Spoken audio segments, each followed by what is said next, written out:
Magandang hapon mga kabay. ABCD. So ito yung pang-apat ko na repair mga kabay. Pang-apat na D-Shitty po ito. Ganun pa rin ang number mga kabay, 39387 letter D. So ang model mga kabay, D28491 pa rin. Ayan. So ayan, nakasaksak po yan mga kabay. Paanda rin natin.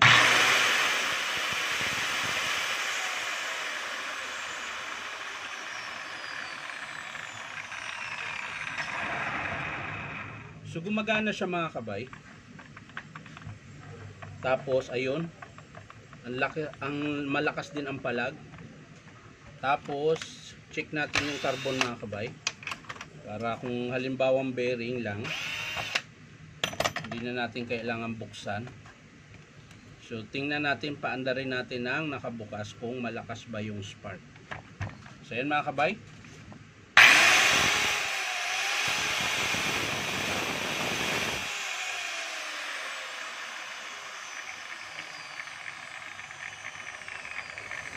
So malakas po yung spark niya mga kabay. Titingnan natin, didiin natin ng screw kung mawawala.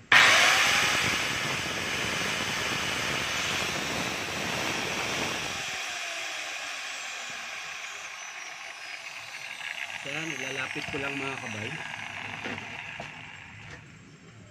Ayan. Likot. Ayan.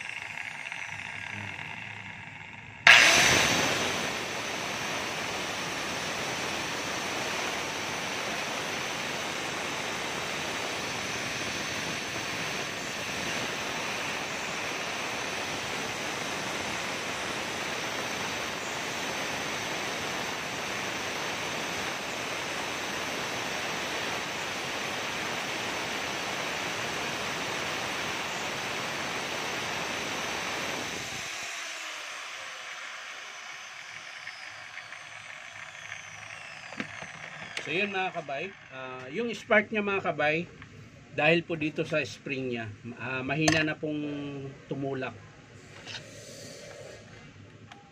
Ito po yung spring niya. Kasi pag dinidiinan ko ng flat screw, yung carbon niya ay nawawala po yung spark.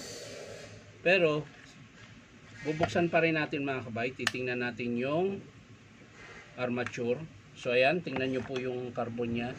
Sa lakas po ng vibration, parang nahuhukay-hukay yung carbon. Ayan.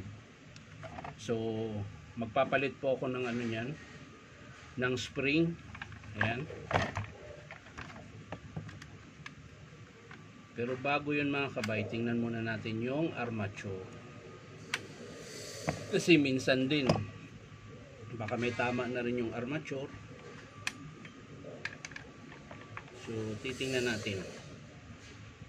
Pati carbon mga kabay, magpapalit din tayo. Carbon, tsaka yung 6203 na bearing mga kabay. Sa may spindle niya, maalog na rin po. Ano nang alikabok.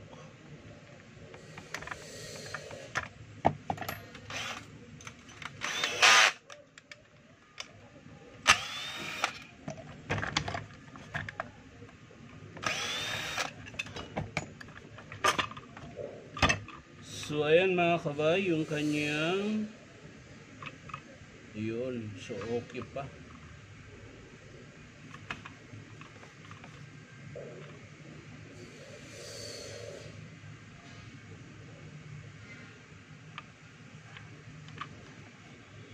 So yun mga kabay, ang estimate natin ay 6203 na bearing. Ayan, ay hindi ko pa pala nasilip yung kanyang gear, baka may tama.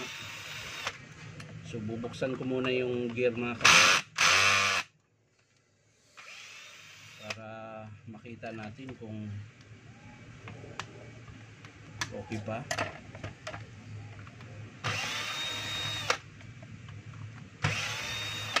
Ayan.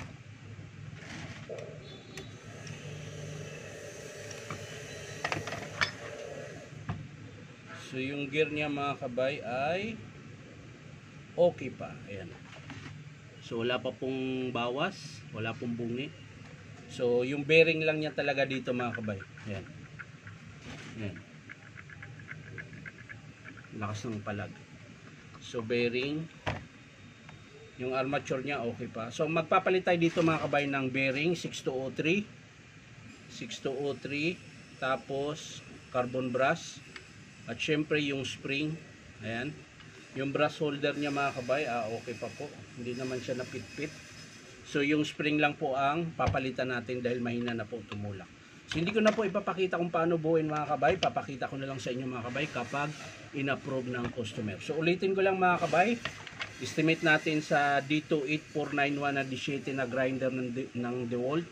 6203 na bearing. Carbon brass, spring. So yan lang mga kabay. Maraming salamat. Bye-bye.